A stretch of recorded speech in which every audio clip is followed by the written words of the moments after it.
Hello, good morning students. इस video lecture में आज हम डिस्कस करेंगे जो हमारा रिमेनिंग पार्ट था एसिम्प्टोटिक नोटेशंस का, big omega and theta notation, जो कि CS301 सब्जेक्ट कोड का टॉपिक है।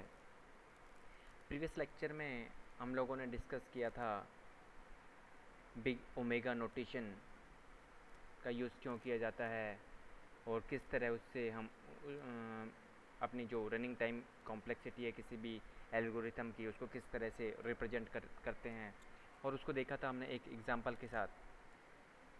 आज हम देखेंगे big omega notation and theta notation किस प्रकार वर्क करती हैं किसी भी एल्गोरिथम में की टाइम कॉम्प्लेक्सिटी को रिप्रेजेंट करने के लिए। तो इससे पहले हमने देखा था कि कौन कौन सी नोटेशंस होती हैं अपने पास, एसिम्प्टोटिक नोटेशंस कौन कौन सी होती हैं।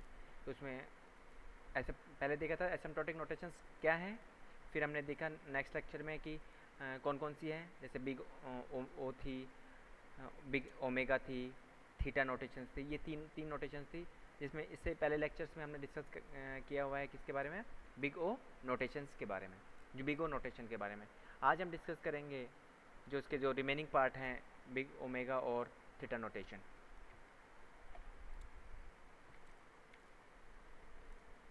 तो सबसे पहले बात करते हैं कि बिग ओमेगा नोटेशन क्या है। तो big omega notation is use to express the lower bound of an algorithms running time. इससे मतलब ये होता है कि जो भी एल्गोरिथम की यदि का रनिंग टाइम है उसको मुझे बिग ओमेगा से रिप्रेजेंट करना है, तो वो क्या बताएगा, उस एल्गोरिथम का लोअर बाउंड को क्या करेगा, रिप्रेजेंट करेगा। लोअर बाउंड से मतलब होता है कि वह उस एल्गोरिथम का जो बेस्ट केस होता है, बेस्ट केस होता है किसी भी एल्गोरिथम की टाइम कॉम्प्लेक्सिटी का जो बेस्ट केस होता है उसको रिप्रेजेंट करेगा। बेस्ट केस से मतलब है कि शॉर्टेस्ट या minimum amount of time an algorithm can possibly take to complete, कि किसी प्रॉब्लम को सोल्व करने के लिए वो एल्गोरिथम मिनिमम कितना टाइम लेगी, मिनिमम कितना अमाउंट ऑफ टाइम लेगी, उसको रिप्रेजेंट करता है कौन सा, बिग ओमेगा नोटेशन। अब बिग ओमेगा नोटेशन को हम किस तरह फंक्शंस की फॉर्म में रिप्रेजेंट करते हैं, वो है F of N equal to big omega ji of N, जहाँ पर जी एफ ऑफ एन और जी ऑफ एन दोनों क्या हैं, पॉजिटिव फंक्शंस हैं या नॉन नेगेटिव फंक्शंस हैं, ठीक है। और जहाँ पे एन की वैल्यू क्या है, एन रिप्रेजेंट करता है इनपुट का साइज। क्लियर। अब यहाँ पे यदि ये कंडीशन, यदि इस तरह मैं किसी फंक्शन को रिप्रेजेंट करता हूँ तो वह किस तरह से रिप्रेजेंट होगा फंक्शंस की फॉर्म में। तो F of N is greater than equal to C dot ji of N for all N greater than N zero, जहाँ पे एन क्या है, नंबर ऑफ इनपुट, और जहाँ पे एन जीरो क्या है, एक फिक्स पॉइंट ऑफ वैल्यू के बाद जो मेरी फंक्शन की वैल्यू हमेशा क्या होगी, लोअर बाउंड को रिप्रेजेंट करेगी, वो वैल्यू होगी कौन सी, एन जीरो। तो हम देखेंगे आगे जब हम इसका डायग्राम देखेंगे, इसका ग्राफ देखेंगे फंक्शंस का तब। और सी की वैल्यू हमेशा क्या होनी चाहिए, कांस्टेंट की वैल्यू ग्रेटर देन जीरो, और एन की वैल्यू हमेशा greater than equal to one, मतलब एटलीस्ट वन इनपुट जरूर होना चाहिए किसी भी एल्गोरिथम के लिए। तो यहाँ पे किस तरह हम रिप्रेजेंट करेंगे, तो function g of N is asymptotic lower bound for function f of n. यदि मैं इस तरह से रिप्रेजेंट करता हूँ किसी भी फंक्शन को, तो यह किसको रिप्रेजेंट करेगा, बिग ओमेगा नोटेशंस को। और जो यहाँ पे एफ जी ऑफ एन जो फंक्शन है वो किसको रिप्रेजेंट करेगा, asymptotic lower bound of function f of n को रिप्रेजेंट करेगा। क्लियर। आई होप सब कुछ क्लियर हो गया होगा कि बिग ओमेगा नोटेशन क्या है। जस्ट उसका reverse big O omega, big O जो नोटेशंस की जस्ट उसका क्या है, यह है रिवर्स है। अब हम इसका ग्राफ देखते हैं। ग्राफ में क्या होता है, इधर जो अपना वाई एक्सेस है उसमें क्या किसको रिप्रेजेंट कर रहा है, टाइम को रिप्रेजेंट कर रहा है, और जो एक्स एक्सेस है वो किसको रिप्रेजेंट कर रहा है, इनपुट साइज, जो कितना इनपुट रहने वाला है। इनपुट को मैं रिप्रेजेंट करता हूँ किससे, एन से। तो ये ग्राफ दोनों के बीच में यदि ग्राफ मैं प्लॉट करूँ तो एफ ऑफ एन की वैल्यू हमेशा क्या होगी, ग्रेटर होगी। एफ ऑफ एन की वैल्यू क्या होगी, हमेशा ग्रेटर होगी किससे, जी ऑफ एन से, क्योंकि जी ऑफ एन किसको रिप्रेजेंट करेगा, उस एल्गोरिथम का लोअर बाउंड। तो लोअर बाउंड हमेशा कहाँ आएगा, नीचे आएगा। तो इसलिए फंक्शन कहाँ है, नीचे की साइड है। तो और यहाँ पे देखो ग्राफ कभी ऊपर है, कभी नीचे है, कभी ऊपर है, कभी नीचे है। और लेकिन इस पॉइंट के बाद हमेशा ग्राफ की वैल्यू क्या कहाँ है, एफ ऑफ एन की ऊपर है और जी ऑफ एन की नीचे है। तो जो मैंने बताया था वहाँ पे n0, जो n0 वेरिएबल था, जो कांस्टेंट था सॉरी, उसकी वैल्यू हमेशा इसके बाद जो मेरा n0 क्या है, मेरा एक वेरिएबल है, जो हमेशा इस पॉइंट के बाद क्या रहेगी, मेरी जी ऑफ एन की वैल्यू एफ ऑफ एन से हमेशा कितनी भी वैल्यू मैं पुट कर लूँ एन की, हमेशा क्या रहेगी, लोअर रहेगी। तो जो ये पॉइंट है, ये पॉइंट रिप्रेजेंट करता है मेरा एन नॉट को, इसको रिप्रेजेंट करता है एन नॉट को। यदि यह पॉसिबल है तो मैं क्या लिखूंगा, f of N equal to omega ji of n. तो इस तरह से मैं रिप्रेजेंट करूंगा दोनों फंक्शंस को, एफ ऑफ एन को और जी ऑफ एन को। आई होप सभी को क्लियर हो गया होगा इस ग्राफ से कि बिग ओमेगा नोटेशन क्या है। अब इसको हम एक एग्जांपल के साथ और देखते हैं कि किस तरह हम किसी भी फंक्शन, दिए गए फंक्शन का लोअर बाउंड फाइंड करते हैं। तो यहाँ पे एक एग्जांपल है जहाँ पे मैंने एक फंक्शन लिया एफ ऑफ एन 3n+2। यहाँ पे जी ऑफ एन दिया नहीं है, जी ऑफ एन हमने कंसिडर करा है कि भाई जी ऑफ एन की वैल्यू n हो सकती है क्या, क्योंकि हमेशा मुझे क्या लेना है, जी ऑफ एन को क्या करना है, शो करना है, मुझे जी ऑफ एन को क्या शो करना है, लोअर बाउंड शो करना है। क्लियर। तो लोअर बाउंड शो करने के लिए मुझे जो एफ ऑफ एन की जो वैल्यू है उसको मुझे किससे कम लेना, जी ऑफ एन की वैल्यू को क्या किससे कम लेना पड़ेगा, जी ऑफ एन की जो वैल्यू है मुझे एफ ऑफ एन से कम लेनी पड़ेगी। तो मैंने मान लो मैंने कंसिडर किया एन, मैं यहाँ पे चेक कर रहा हूँ कि क्या मैं f of N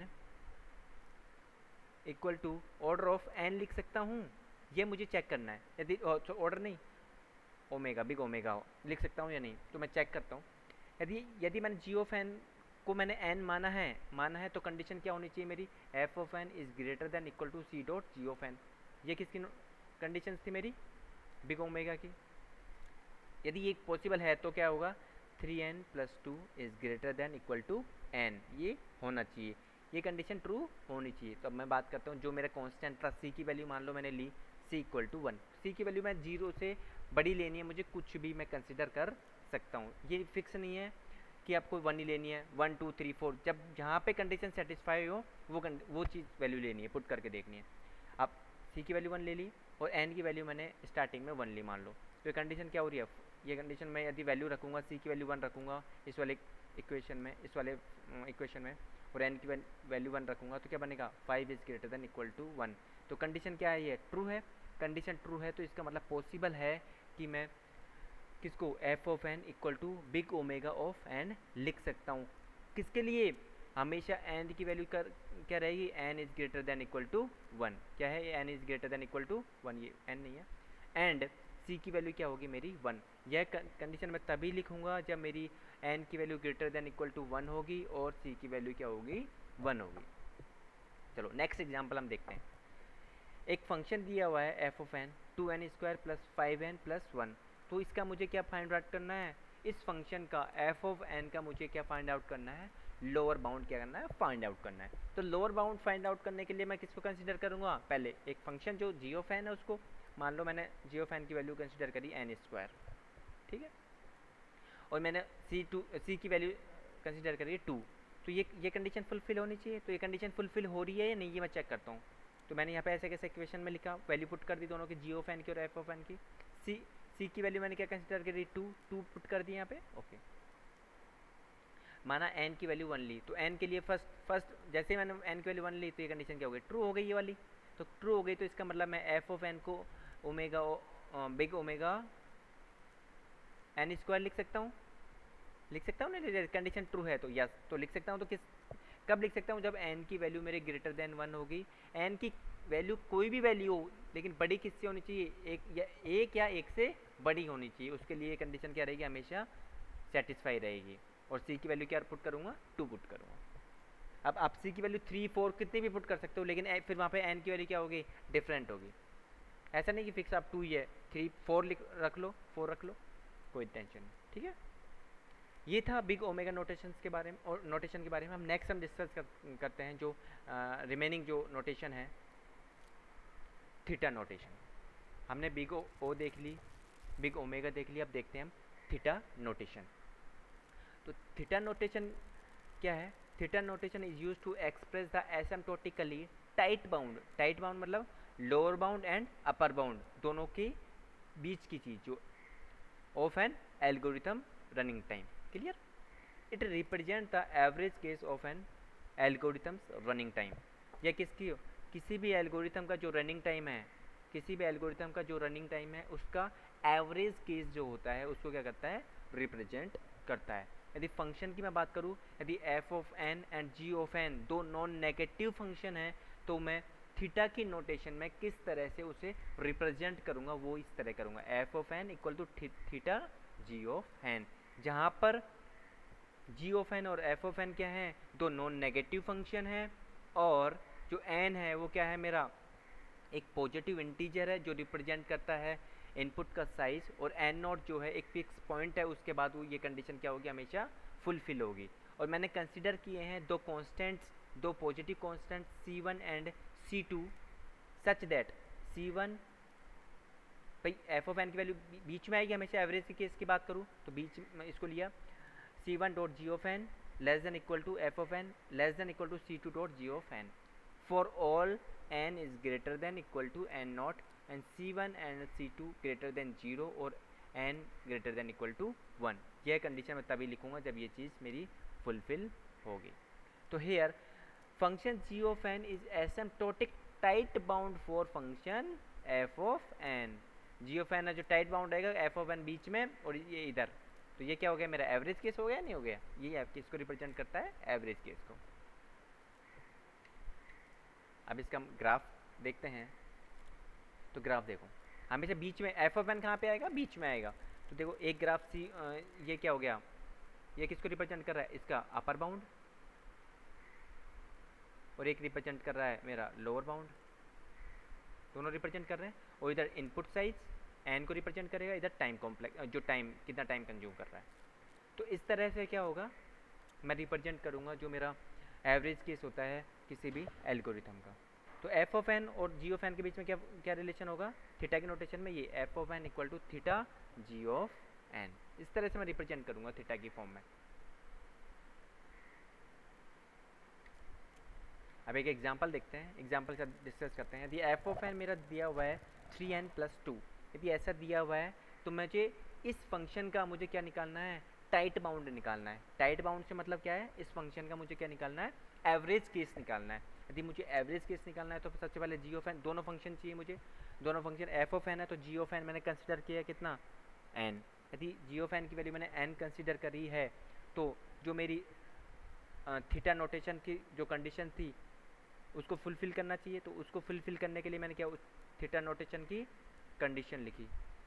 theta notation की कंडीशन लिखने के बाद जो मैंने वैल्यू कंसिडर करी थी, जैसे मान लो मैंने C1 की वैल्यू कंसिडर करी कितनी थी? 1, और C2 की वैल्यू जो मैंने कंसिडर करी है C2 इक्वल टू मैंने कंसिडर किया है 4। ओके, तो वो दोनों चीज़ें मैंने क्या करी? पुट कर दी इक्वेशन में। ये वाली इक्वेशन बन गई। अब ये इक्वेशन यदि ट्रू है तो उस पॉइंट के बाद मैं इस जो क्या बोलते हैं थीटा नोटेशन को रिप्रेजेंट कर सकता हूँ। तो मैंने पहले एन की वैल्यू क्या ली? 1 is less than equal to 5 less than equal to 4। ये कंडीशन ट्रू है या फॉल्स? फॉल्स, क्योंकि 1 is less than equal to 5 ये तो कंडीशन ट्रू इधर, लेकिन 5 is less than equal to 4 यहाँ पे कंडीशन क्या हो जाती है? फॉल्स। इसलिए एक्सप्रेशन क्या हो गया? फॉल्स हो गया। क्लियर? नेक्स्ट फिर मैंने एन की वैल्यू बढ़ाई, एन की वैल्यू रखी 2 एन 2। जैसे एन 2 रखी तो 2 is less than equal to 8 condition true, 8 is less than equal to 8 yes condition true. अब n की वैल्यू कितनी भी बढ़ा लो, 3 के लिए ले लो, 4 के लिए ले लो, हमेशा कंडीशन क्या रहेगी? ट्रू रहेगी। यदि ट्रू नहीं रहती है तो जब तक ट्रू नहीं हो जाती कंडीशन, फिक्स नहीं हो जाती कंडीशन ट्रू वाली, तब तक मैं इसकी वैल्यू क्या करता रहूँगा? बढ़ाता रहूँगा। तो ये कंडीशन ट्रू होने के बाद मैं क्या लिखूँगा? Function f of N equal to theta of N for all n is greater than equal to 2 and C1 और जो C2 जो दो कांस्टेंट थे उनकी वैल्यू क्या रहेगी? C1 की वैल्यू है 1 और C2 की वैल्यू है 4।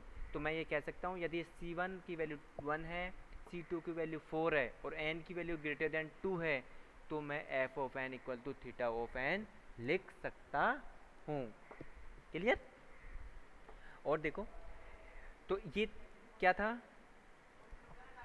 Theta notation. ये क्या है, मेरी थीटा नोटेशन के बारे में था। तो इस लेक्चर में बस इतना ही। नेक्स्ट लेक्चर में हम डिस्कस करेंगे जो रिमेनिंग टॉपिक होगा उसके बारे में। Thank you.